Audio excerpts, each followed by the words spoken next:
Before street lamps were introduced, London was a very dangerous place to move around in the night. Street lamp के आने से पहले रात को घूमने फिरने के लिए लंदन शहर बहुत ही खतरनाक जगह थी. But after 1812 50,000 gas lamps were put up in London, making it a much safer place. लेकिन 1812 के बाद लंदन में 50,000 गैस के लैंप लगाए गए, जिसके बाद ये शहर बहुत ही सुरक्षित स्थान बन गया. Light has this ability to expose all kinds of wrong activities that go on in our streets. ज्योति में ये काबिलियत है, ताकत है कि वो हमारे सड़कों पर होने वाले, चलने वाले गलत कामों को प्रकाशित करे. And it purports right things to happen on the streets. और इसके कारण हमारे सड़कों पर सही कामों को करने के लिए प्रोत्साहन मिलता है. In the same way, God has shined His light into our lives, causing us to move from spiritual darkness to light. इसी तरह परमेश्वर ने अपनी ज्योति हमारे जीवनों में चमकाई है ताकि हम आत्मिक अंधकार से आत्मिक ज्योति में पहुंचे. And now He wants us to shine this light so that other people living around us will also move from spiritual darkness to light. और वो चाहता है हमसे कि हम उसके इस ज्योति को चमकाएं ताकि हमारे चारों ओर रहने वाले लोग वो भी आत्मिक अंधकार से आत्मिक ज्योति में प्रवेश करें. That is why Paul says in today's verse, and let's read that. उसलिए आज पौलुस हमारे आज के आयत में कहता है, Ephesians chapter 5 and verse 11, एफेसियों का 5वां अध्याय 11वां आयत. Do not take part in the useless deeds of darkness, but instead even expose them. कहता है, हिंदी का अनुवाद थोड़ा अलग होगा आपसे, अंधकार के बेकार कामों में शामिल ना हो, वरन उन्हें प्रकाश में लाओ. You can, write down the translation which I have. This is the translation that I use. Do not take part in the useless deeds of darkness, but instead even expose them.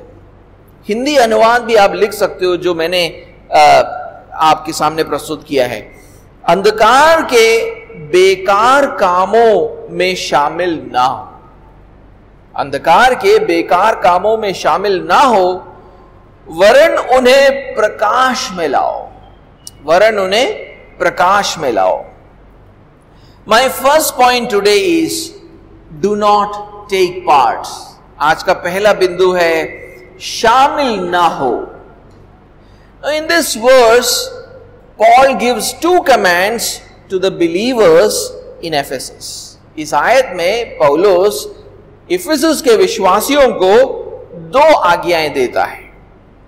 The first command is found in the very first part of this verse. और पहला जो आज्ञा है वो इस आयत के पहले भाग में दिया गया है, where he tells them do not take part, or some translations will say do not participate in the useless deeds of darkness.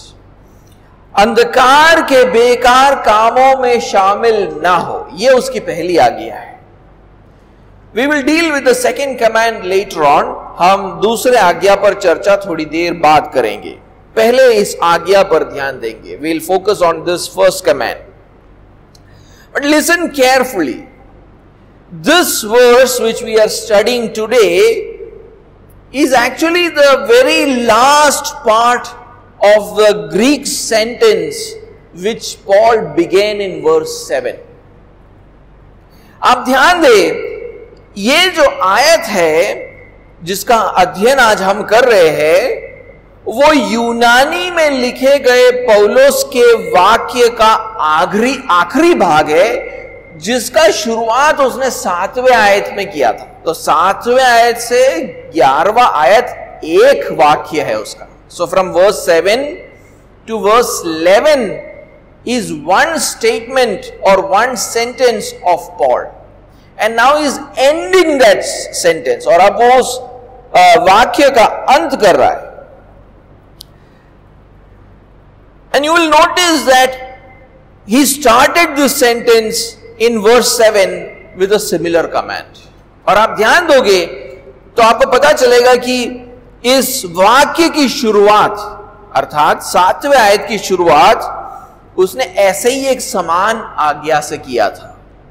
In verse 7 you will read there, he said, therefore do not be partakers with them। 7वें आयत में उसने कहा था इसलिए तुम उनके सहभागी ना हो। Now here in verse 11, अब 11वें आयत में वो कहता है, now in verse 11 he says, do not take part in the useless deeds of darkness। अंधकार के बेकार कामों में शामिल ना हो, ऐसा वो 11वें आयत में कहता है। There is an emphasis, यहां पर जोर डाला जा रहा है एक ही बात पर। There is an emphasis on the same issue, which shows that whatever Paul is saying is very important for him। जिसका मतलब है कि जो कुछ भी पौलुस कह रहा है वो उसके लिए बहुत महत्वपूर्ण है। He starts the sentence with the same issue, ends the sentence with the same issue। वही मुद्दे से शुरू करता है वाक्य को, वही मुद्दे से खत्म कर रहा है। But in both these places he uses different verbs, लेकिन इन दोनों आयतों में वो दो अलग अलग क्रियाओं का प्रयोग करता है। Read verse 7, 7वें आयत को ध्यान दे। In verse 7 he says, do not be partakers। 7वें आयत में कहता है सहभागी ना हो। And then verse 11 he says, do not take part or participate। These are different verbs there। और 11वें आयत में कहता है शामिल ना हो। अब हिंदी अनुवाद में दोनों जगह पर सहभागी ना हो ऐसा लिखा है, लेकिन फर्क है यहां पर, दोनों क्रियाएं अलग है। वहां पर वो 7वें आयत में बोलता है सहभागी ना हो, अब बोलता है कि शामिल ना हो। ठीक है, तो वहां पर एक फर्क है। So what's the difference in these two verbs? तो इन दोनों क्रियाओं में क्या फर्क है?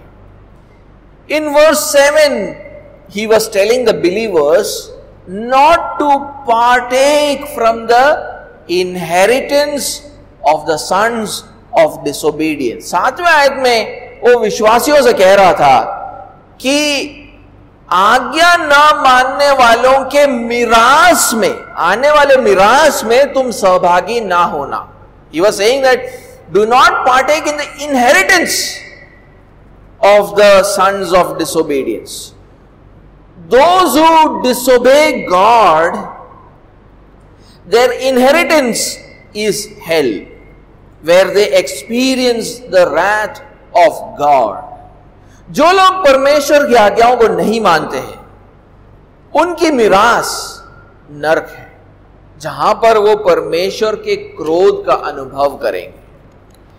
And they are already partaking of that inheritance as they live a sinful life। और वो अभी से ही उस मिरास में भागी होते हैं जब वो एक पापमय जीवन को जीते हैं। When they live in bondage to sin, वो एक पाप के दासत्व में जीते हैं। But Paul tells the believers, लेकिन पौलुस विश्वासियों से कहता है that they have a much greater inheritance। कहता है कि उनकी मिरास उनसे कहीं ज्यादा बेहतर है, अविश्वासियों से कहीं ज्यादा बेहतर, आज्ञा न मानने वालों से कहीं ज्यादा बेहतर मिरास विश्वासियों की है। Their inheritance is in heaven, where they will experience the blessings of God। उनका जो मिरास है वो स्वर्ग में है, जहां पर वो परमेश्वर के आशीषों का अनुभव करेंगे। and they are already partaking from the blessings of God, और अभी से ही परमेश्वर के उन आशीषों का वो अनुभव कर रहे हैं. They already have all the spiritual blessings of God, and that is why they are able to live a holy life, unlike the sons of disobedience. वो अभी से ही परमेश्वर के आत्मिक आशीषों का अनुभव कर पा रहे हैं, और इसीलिए वो एक पवित्र जीवन जी पाते हैं. आज्ञा न मानने वाले पापमय जीवन जी रहे, जो विश्वासी है वो पवित्र जीवन जी पा रहे. So Paul told the believers in verse 7, तो पौलुस ने 7वें आयत में विश्वासियों से कहा था, instead of living a Holi life, if you continue to live a sinful life, then you are actually partaking of the inheritance of the sons of disobedience. वो विश्वासियों से कहता है 7वें आयत में कि एक पवित्र जीवन जीने के बदले अगर तुम एक पापमय जीवन व्यतीत करते हो, तो तुम आज्ञा न मानने वालों के मिरास में सहभागी हो रहे हो, है ना. तुम अपने मिरास में सहभागी होने के बदले उनके मिरास में सहभागी हो रहे. Instead of partaking of your own inheritance, you are partaking of their inheritance. So he saying don't do that. वो कहता है कि ऐसा ना करो. नाउ इन वर्स 11, अब 11वें आयत में Paul once again tells the believers almost the same thing, और अब 11वें आयत में लगभग उसी बात को वो दोहरा रहा है. He tells the believers not to continue to live in a sinful life. वो उनसे क्या, विश्वासियों से कह रहा है कि एक पापमय जीवन को वो जारी ना रखें. But this time instead of the word partake, he uses the word take part or participate. लेकिन इस बार सहभागी क्रिया के बदले वो एक नए क्रिया का इस्तेमाल करता है, और वो है शामिल ना होना. सहभागी ना होने के बदले शामिल ना होना. Instead of saying that do not partake, he says do not take part or participate in it. He calls the, now he says that do not take part or participate in the useless deeds of darkness. वो कहता है कि अंधकार के बेकार कामों में शामिल ना हो. He calls the sons of disobedience or unbelievers darkness. आप ध्यान दोगे यहां पर कि यहां पर वो आज्ञा न मानने वालों को, अविश्वासियों को क्या बुलाता है? अंधकार. And he calls their sins useless deeds. और वो उनके पापों को बेकार काम बताता है.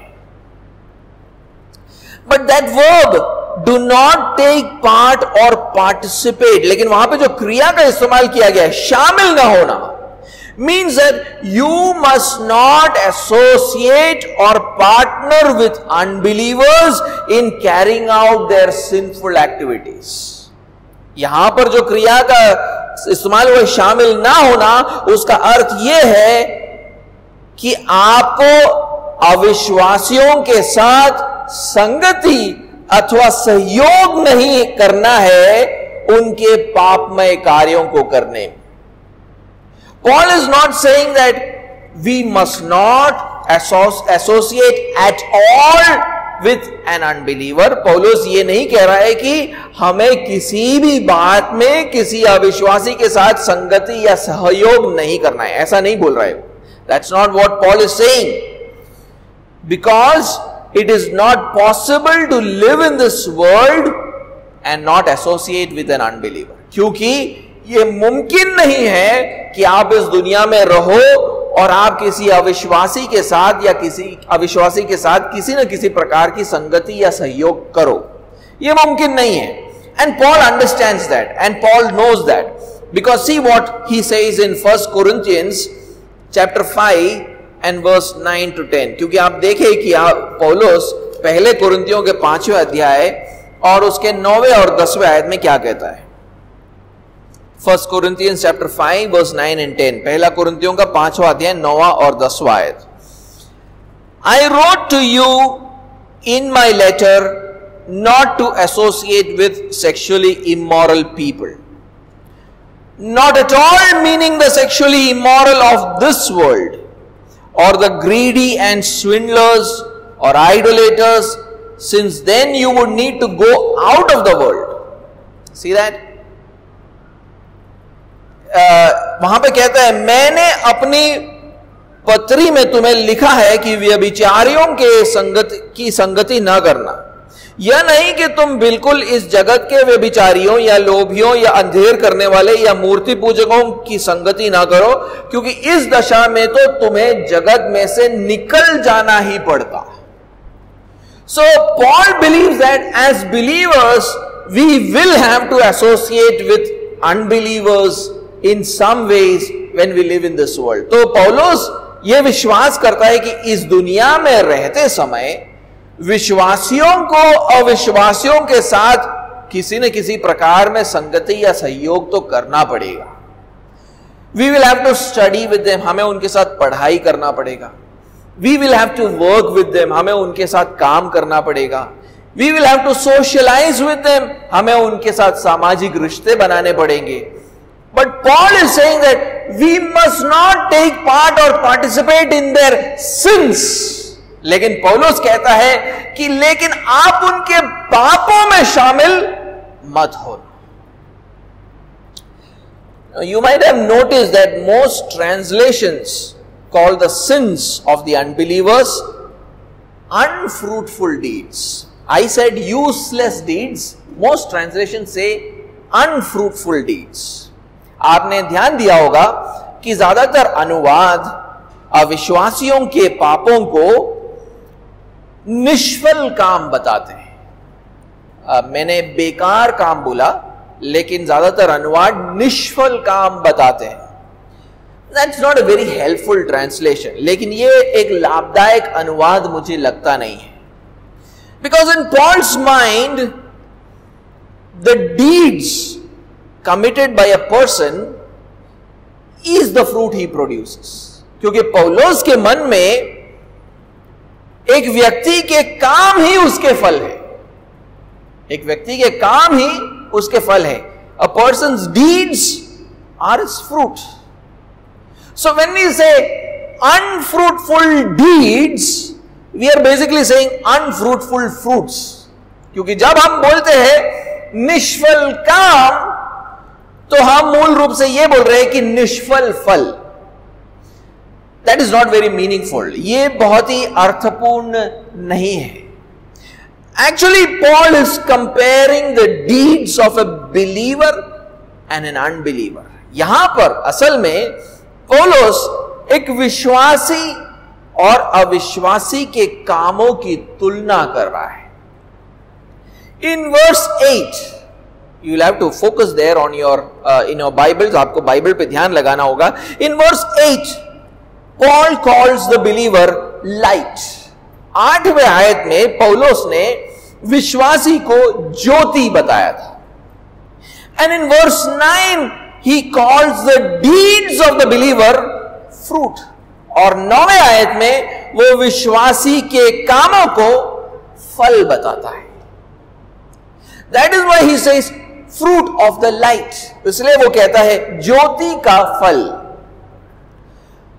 But what deeds or fruit does a believer produce? लेकिन एक विश्वासी कैसे कामों को अथवा कैसा फल उत्पन्न करता है? Let us read verse 9. हम आए 9वें आयत को पढ़े. Verse 9. Ephesians chapter 5 verse 9. एफेसियों का 5वां अध्याय 9वां आयत. For the fruit of light is found in all that is good and right and true. क्योंकि ज्योति का फल सब प्रकार की भलाई और धार्मिकता और सत्य है. The deeds or fruit of a believer is goodness, righteousness and truth. एक विश्वासी के काम अथवा वो जो फल को उत्पन्न करता है वो है भलाई, धार्मिकता और सत्य. After this Paul calls the deeds of an unbeliever,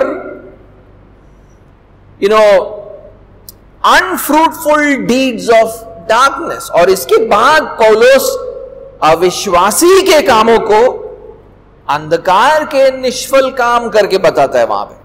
Now that word, वहां पे जो शब्द वो इस्तेमाल करता है अविश्वासियों के कामों के लिए, the word that he uses for the deeds of the unbelievers, that word unfruitful, वो जो शब्द है निष्फल, यूनानी शब्द है अकार्पोस. वहां पर जो यूनानी शब्द है वो है अकार्पोस. That mean the Greek word for unfruitful is अकार्पोस, विच मीन्स नो फ्रूट. उसका मतलब है फल नहीं, फल नहीं है.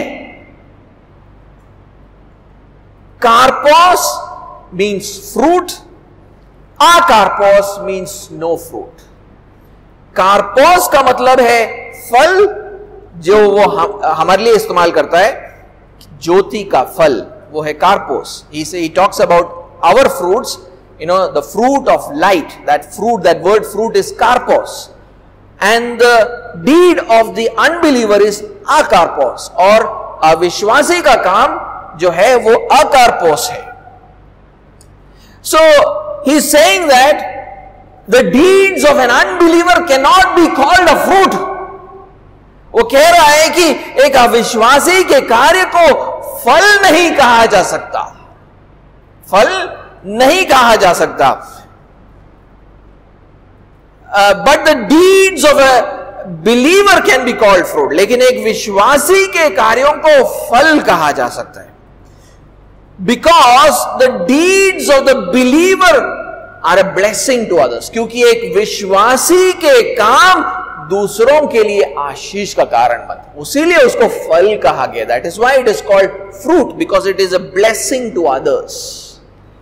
पेड़ फल किसके लिए उत्पन्न करता है? किसी के आशीष के लिए उत्पन्न करता है. In the same, why does a tree produce a fruit? For the blessing of others. In the same way, we do works which is a fruit which blesses others. हम कामों को करते हैं जो एक फल है जो दूसरों के लिए आशीष का कारण बनता है. That is why it is called a fruit. इसलिए उसको फल कहा गया है. On the other hand, the deeds of an unbeliever cause harm to others. उसके बदले अविश्वासी के काम दूसरों को हानि पहुंचाते हैं. That is why it cannot be called a fruit. इसलिए उसको फल नहीं कहा जा सकता. That is why the better translation would be useless deeds of darkness. उसीलिए जो बेहतर अनुवाद ये होगा अंधकार के बेकार काम, निष्फल काम नहीं, बेकार काम. And some translations put it that way, और कई अनुवाद ऐसे ही लिखते हैं. The deeds of the unbeliever are useless to others. अविश्वासियों के काम दूसरों के लिए बेकार होते हैं. That is why Jesus calls their work bad fruit. इसलिए यीशु मसीह अक्सर अविश्वासियों के कामों को निकम्मा फल बताता है. निकम्मा फल. फॉर एग्जाम्पल, उदाहरण के रूप में, a believer does good to others. एक विश्वासी दूसरों के लिए भलाई करता है, while the unbeliever does evil against others. लेकिन अविश्वासी दूसरों के लिए बुराई करता है.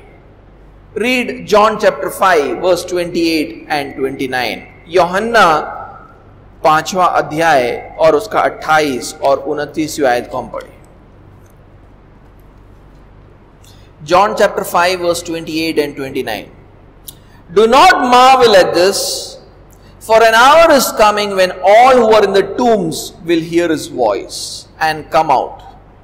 Those who have done good to the resurrection of life, and those who have done evil to the resurrection of judgment. That means it is describing what a believer and an unbeliever does. Believer does good and he receives resurrection of life. The unbeliever does evil and he receives resurrection of judgment. लिखा है, इससे अचंभा मत करो, क्योंकि वह समय आता है कि जितने कब्रों में हैं वे उसका शब्द सुनकर निकल आएंगे। जिन्होंने भलाई की है वे जीवन के पुनरुत्थान के लिए जी उठेंगे, और जिन्होंने बुराई की है वे दंड के पुनरुत्थान के लिए जी उठेंगे। यहां पर विश्वासी और अविश्वासी की तुलना की जा रही है। विश्वासी भलाई करता है और जीवन का पुनरुत्थान पाता है, अविश्वासी बुराई करता है और वो दंड का पुनरुत्थान पाता है। अ believer is also righteous, he obeys Christian teaching. एक विश्वासी जो है वो मसीह शिक्षा को मानता है। But an unbeliever is lawless, लेकिन एक अविश्वासी अधर्मी होता है, वो मसीह शिक्षा के विरोध में जाता है। For example 2 Corinthians chapter 6 and verse 14, उदाहरण के रूप में 2 कोरिन्थियों का 6वां अध्याय और उसका 14वां आयत। 2 कोरिन्थियों का 6वां अध्याय और उसका 14वां आयत। This is look at Paul's comparison. पौलुस कैसी तुलना करता है उसको। Do not be unequally yoked with unbelievers. कहता है अविश्वासियों के साथ असमान जुए में न जूतो। He's telling believers, वो विश्वासियों से कह रहा है। For what partnership has righteousness with lawlessness? He's saying believers are righteousness, unbelievers are lawlessness. वो कहता है कि धार्मिकता और अधर्म का क्या मेलजोल। विश्वासी को वो धार्मिकता बताता है, अविश्वासी को वो अधर्मी बताता है। और what fellowship has light and darkness, और वो कहता है कि ज्योति और अंधकार के बीच में क्या संगति। So a believer is righteous, The unbeliever is lawless. तो विश्वासी जो है धार्मिक कामों को करता है, अविश्वासी अधर्म के कामों को करता है। Believers speak spiritual truths. On the other hand, unbelievers speak spiritual lies or falsehood. विश्वासी आत्मिक सत्य को बोलते हैं, दूसरे जगह पर अविश्वासी विश्वासी आत्मिक सत्य को बोलते हैं, दूसरे जगह पर अविश्वासी जो है आत्मिक झूठ को बताता है। For example Romans chapter 1 and verse 25, उदाहरण के रूप में रोमियो का 1 अध्याय और उसका 25वां आयत। Romans chapter 1 verse 25, this is talking about unbelievers. यहां पे अविश्वासियों की बात हो रही है। They exchange the truth about God for a lie and worshipped and served the creature rather than the creator who is blessed forever. Amen. लिखा है उन्होंने, अविश्वासियों के बारे में बात कर रहा है, उन्होंने परमेश्वर की सच्चाई या परमेश्वर के सत्य को बदलकर झूठ बना डाला और सत्य को बदलकर झूठ अपना लिया और सृष्टि की उपासना और सेवा की, न कि उस सृजनहार की जो सदा धन्य है। आमीन। So Paul is telling the believers in our verse that if you are light, then you should not be taking part or participating in the sins of the unbelievers. तो पौलुस इस आयत में विश्वासियों से कह रहा है, अगर तुम ज्योति हो तो तुम्हें अविश्वासियों के पापों में शामिल नहीं होना चाहिए। Evil, lawlessness and lies, उनके बुराई, उनके अधर्म और उनके झूठ में तुम भागी मत होना। Because that is not the fruit of light, क्योंकि ये ज्योति का फल नहीं है। Rather they are deeds of the unbelievers, deeds of darkness, बल्कि ये तो अविश्वासियों के काम है, अंधकार के काम है। These deeds harm others, but our fruit blesses others. उनके काम दूसरों को हानि पहुंचाते हैं, हमारा फल दूसरों को आशीष देता है। सेकेंड पॉइंट, दूसरा पॉइंट, इंस्टेड एक्सपोज, वरन प्रकाश में लाओ। Now I had said that Paul gives 2 commands to the believers in Ephesus. मैंने कहा था आपको कि पौलुस 2 आज्ञा देता है एफिसस के विश्वासियों को। The first was not to take part or participate in the deeds of the unbelievers. पहला ये था कि अविश्वासियों के कामों में हमें शामिल नहीं होना है. The second command is found in the second part of this verse, और दूसरी आज्ञा इस आयत के दूसरे भाग में पाया जाता है, where Paul says, but instead even expose them. जहां पौलुस कहता है वरन उन्हें प्रकाश में लाओ. This is the alternate lifestyle that Paul commands for believers. ये वो वैकल्पिक जीवन शैली है जिसकी आज्ञा पौलुस विश्वासियों को देता है. Believers must not take part in the deeds of darkness. विश्वासियों को अंधकार के कामों में शामिल नहीं होना चाहिए.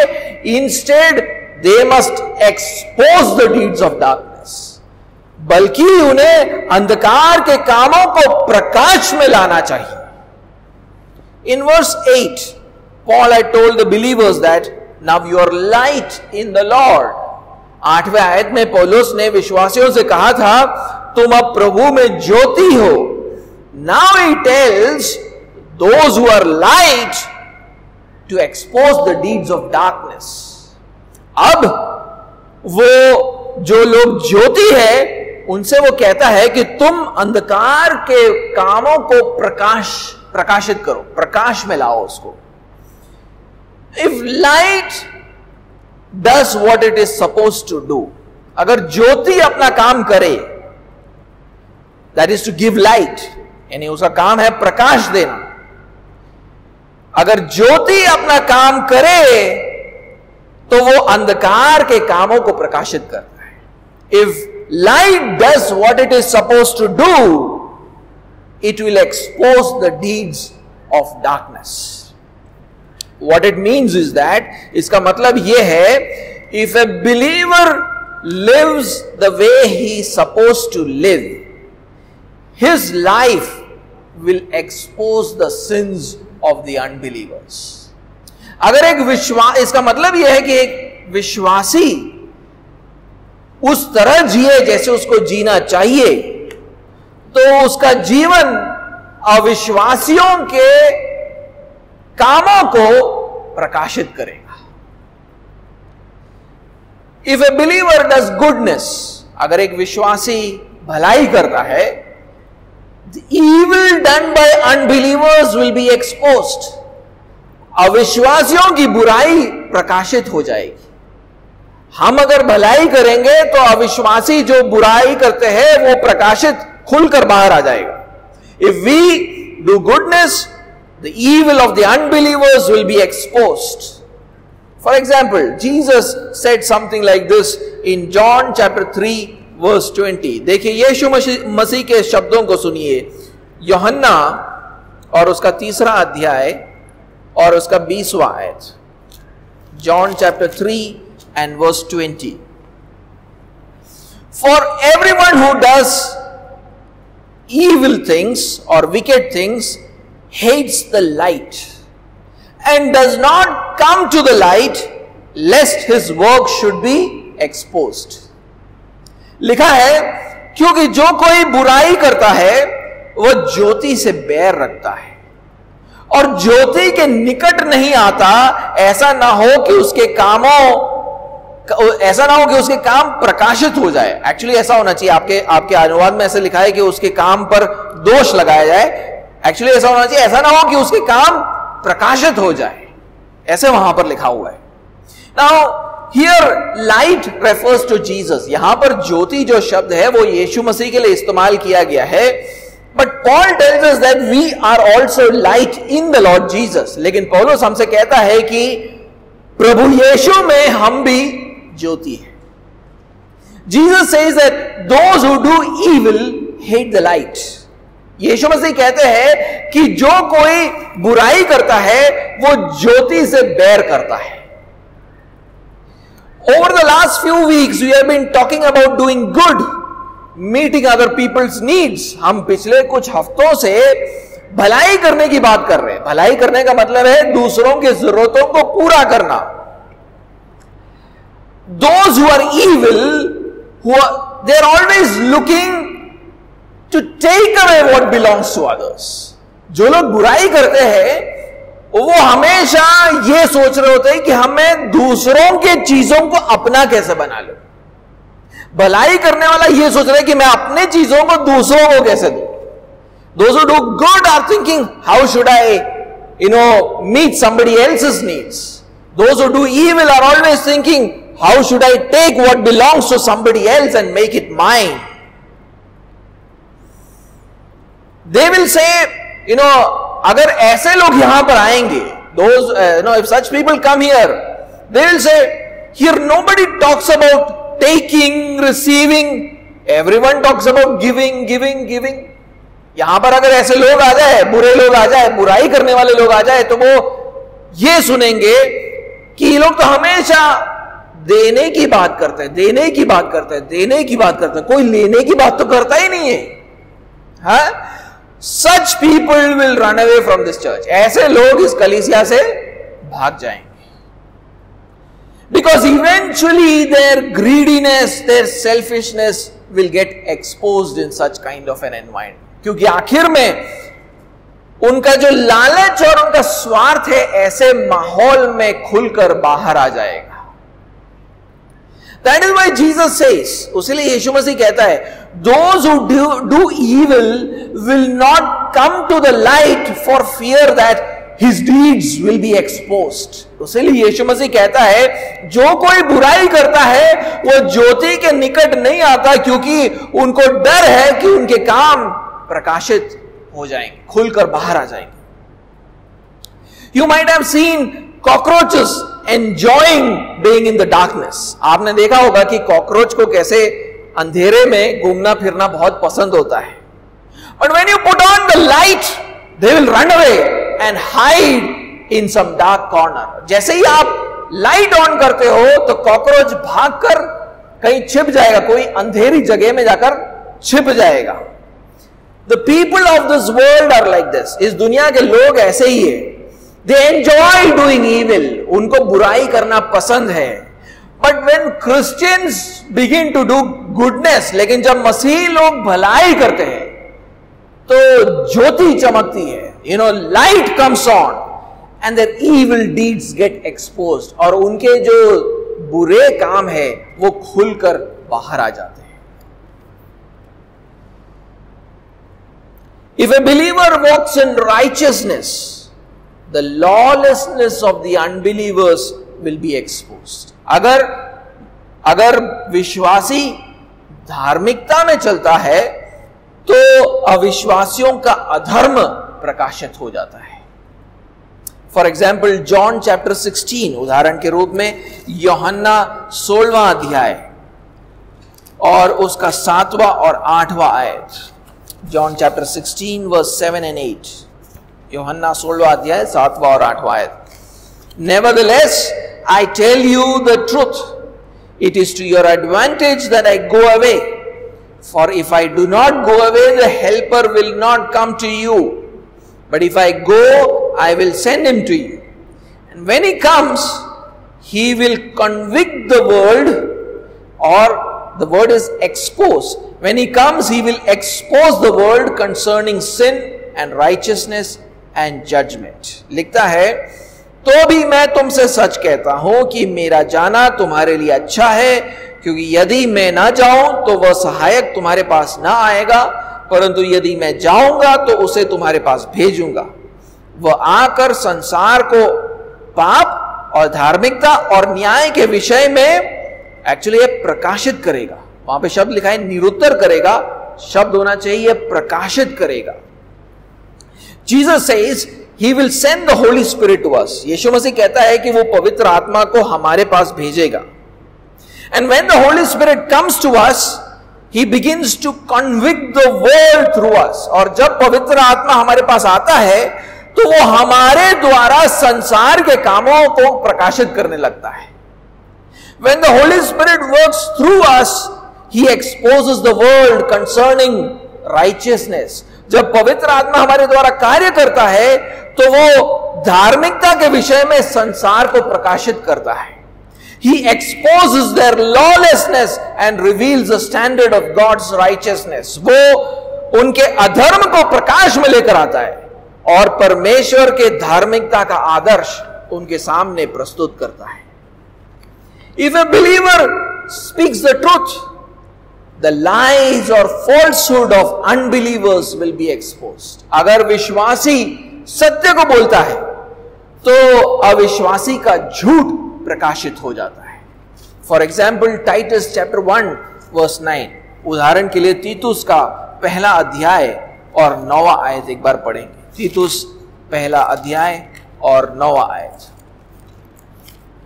Titus chapter 1 verse 9, he must hold firm to the trustworthy word as taught, so that he may be able to give instruction in sound doctrine and also to rebuke those who contradict it. और वह विश्वास योग्य वचन पर जो धर्मोपदेश के अनुसार है स्थिर रहे कि खरी शिक्षा से उपदेश दे सके और विरोधियों का मुंह भी बंद कर सके। Now this verse is talking about the qualification of the elders of the church. अब ये आयत जो है कलीसिया के प्राचीनों के गुणों को बता रहा है। Paul says an elder of the church should be able to exhort the church in sound doctrine. पौलुस कहता है कि एक प्राचीन को खरी शिक्षा से उपदेश देने की काबिलियत होनी चाहिए। Now I had said that speaking the truth means speaking sound doctrine. मैंने आपको बताया था कि सत्य को बोलने का मतलब है खरी शिक्षा को देना, खरी शिक्षा को बोलना। So Paul is saying that the elder must be able to speak the truth or give sound doctrine. पौलुस कह रहा है कि प्राचीन के अंदर काबिलियत होनी चाहिए कि वो सत्य अथवा खरी शिक्षा बोल सके। And the other side of his ministry, और उसके सेवकाई का दूसरा एक और भाग है। The other side of his ministry is that he should be able to refute those who contradict this teaching. उसके सेवकाई का दूसरा भाग है कि वो विरोधियों का मुंह बंद करने का काबिलियत रखना चाहिए। Now the word refute is the same word Paul uses in our verse, expose. यहां पर जो शब्द का इस्तेमाल करता है विरोधियों का मुंह बंद करना, यह वही शब्द है जो पौलुस हमारे आयत में इस्तेमाल करता है, प्रकाशित करना या प्रकाश में लेकर आना। Those who are able to speak the truth, they will be able to expose those who contradict the truth. जो लोग सत्य बोलते हैं वो सत्य का विरोध करने वालों को प्रकाश में लेकर आते हैं।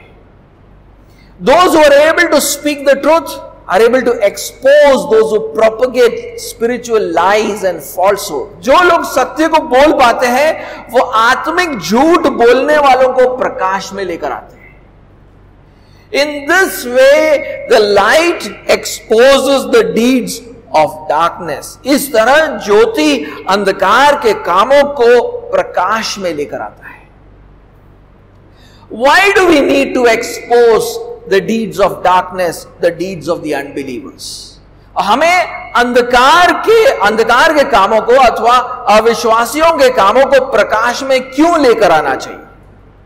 When we expose the deeds of darkness, the deeds of the unbelievers, they may hate us or run away from us. जब हम अंधकार के कामों को अथवा अविश्वासियों के कामों को प्रकाशित करते हैं वो हमसे शायद बैर करेंगे अथवा हमसे दूर भाग जाएंगे, but that is not our objective in exposing the deeds of darkness. लेकिन हम इस उद्देश्य से अंधकार के कामों को प्रकाशित नहीं करते हैं।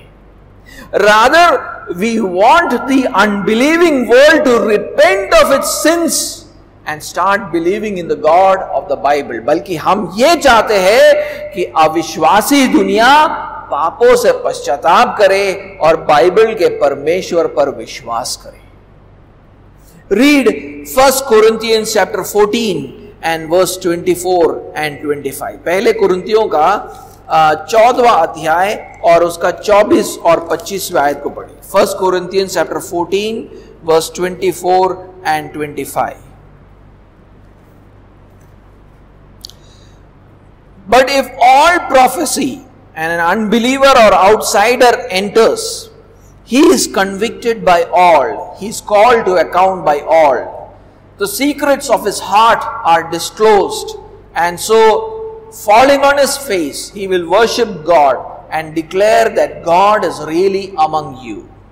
कहता है, परंतु यदि सब भविष्यवाणी करने लगे और कोई अविश्वासी या बाहर वाला मनुष्य भीतर आ जाए, तो सब उसे दोषी ठहरा देंगे और परख लेंगे और उसके मन के भेद प्रकट हो जाएंगे, और तब वो मुंह के बल गिरकर परमेश्वर को दंडवत करेगा और मान लेगा कि सचमुच परमेश्वर तुम्हारे बीच में है.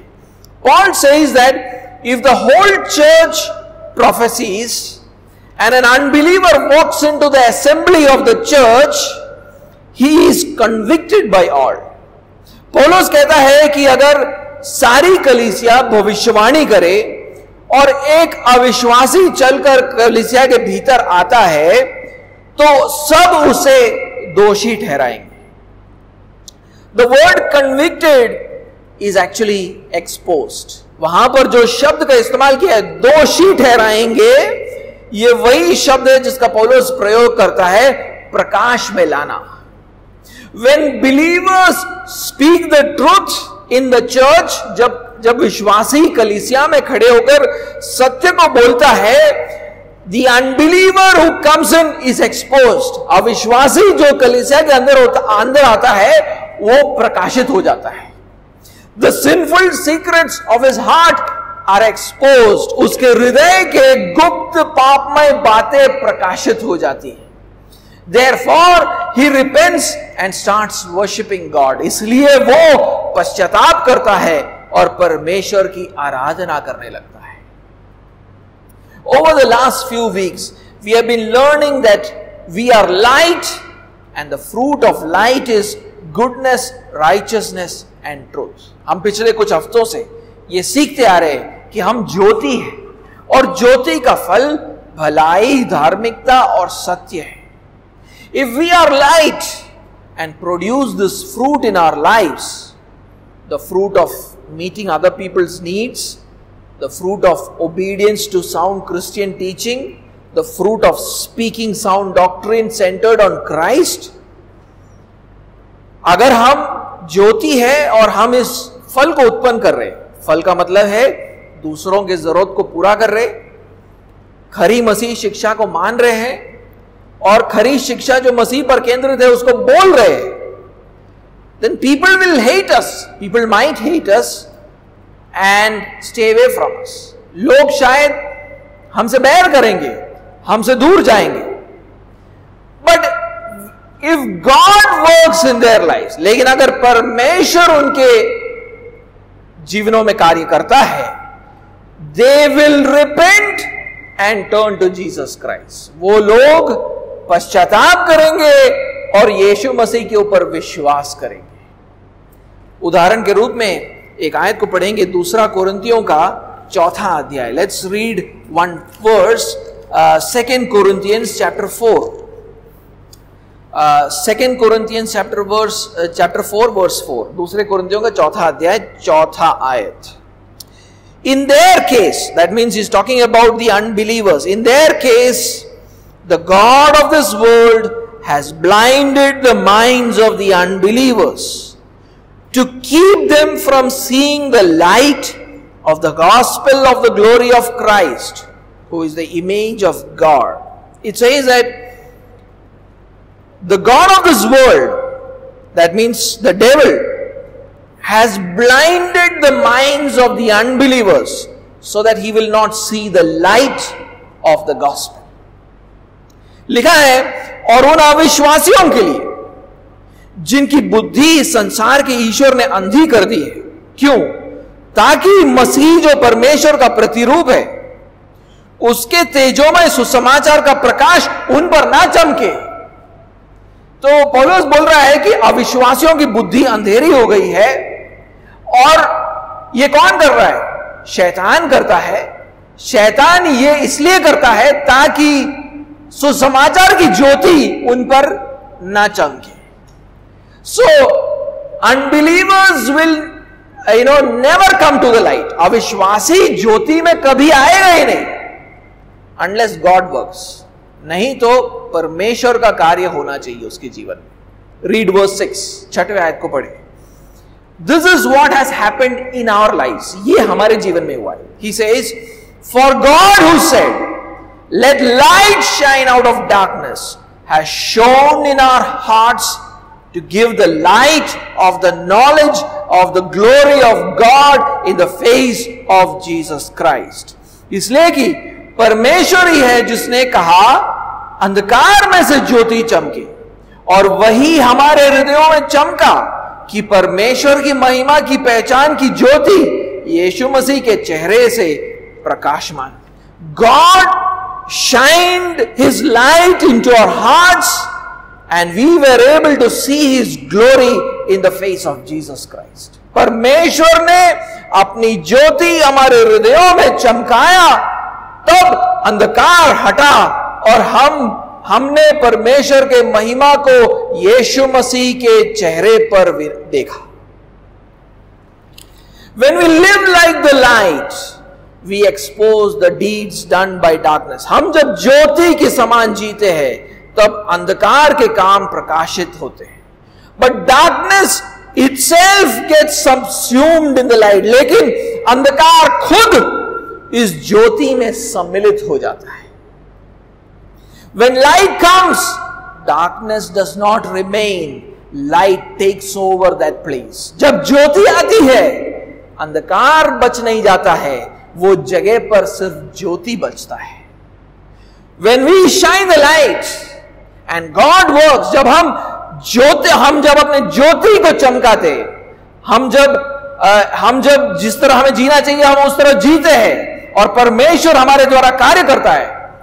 When God works through us, people repent and believe in God.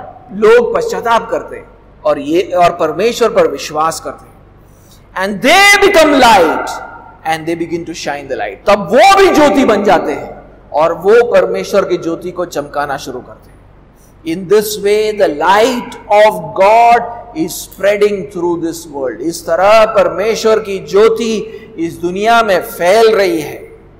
So make it your goal to display these three attributes in your life: goodness, righteousness and truth. तो आज से ये निर्णय कर लो, अपना उद्देश्य बना लो कि आज से आप अपने जीवन में इन 3 गुणों को दर्शाओ. भलाई करोगे, धार्मिक जीवन जियोगे और सत्य को बोलोगे. When we do this, we expose the deeds of darkness. हम जब ऐसा करेंगे, हम अंधकार के कामों को प्रकाशित करेंगे. And we will spread the light of God into this world. और हम परमेश्वर की ज्योति को इस दुनिया में फैलाएंगे.